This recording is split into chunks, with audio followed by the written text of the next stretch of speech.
বেরো না, ভালোই লাগে গানটা, না জানি কেন।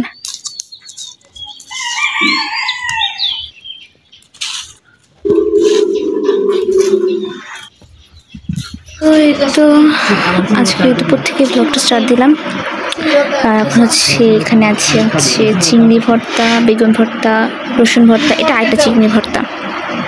আসসালামু আলাইকুম, হ্যালো এভরিওয়ান, কেমন আছেন সবাই? আশা করি সকলে ভালো আছেন। হাঁসগুলো অনেক কিউট, তাই না?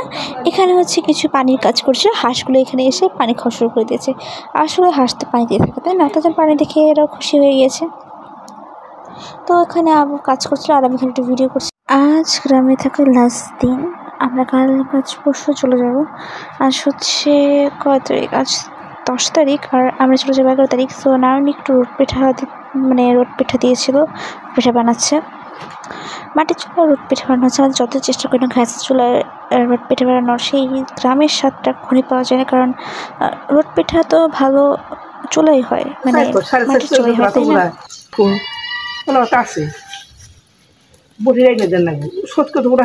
আমি তো মনে বিয়ে করতেছি দিকে না না না, ঠিক আছে, এইটা তো উপরে থাকবো। এই না বসে লাগা আছে জায়গা আইনে করে আবার জানতে তাই না? হ্যাঁ হ্যাঁ, তো ডাকতেই থাকবো আর একজন।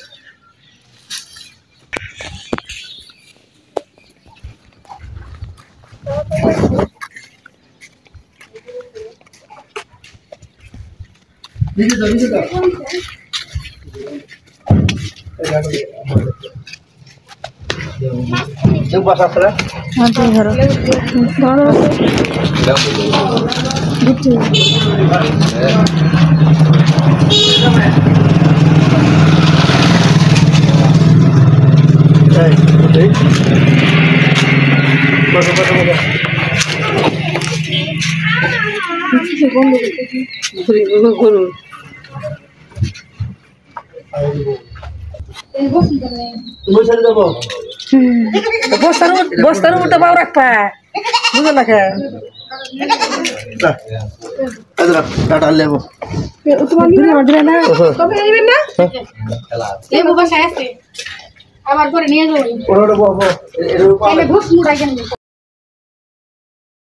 বিকেলের থেকে মামা মামি দুজন চলে গেল। ঘরটা আবার ফাঁকা হয়ে যাবে, কারণ মামাতো ভাই বোনরা আর নেই।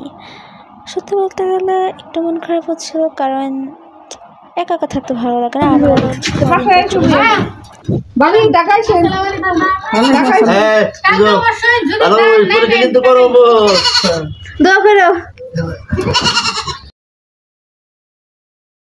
একটা ছাগল অনবরত ব্যবহার করতেই ছিল, তার জন্য ভাবলাম এখানে একটু ভয়েস দেওয়া যাক। সবাই চলে গেল আর আমরা একটু করে বেরিয়ে চলে আসবো। হঠাৎ করে না দুটো ছাগল মারামারি বাজালো, বুঝলাম না কিসের জন্য। এই মানে বাবার মামা চলে যাচ্ছে আর এই দুটো ছাগল মারামারি শুরু করে দিয়েছিল। পরে আমরা ভিতরে চলে আসলাম।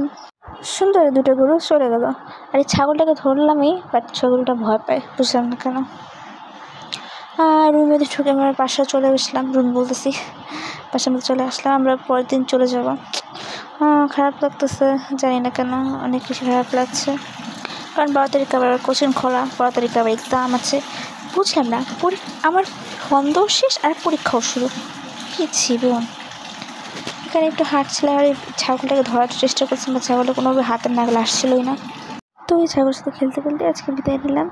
দেখা হবে নেক্সট ভিডিওতে। সে পর্যন্ত ভালো থাকো, সুস্থ থাকো। আসসালামু আলাইকুম।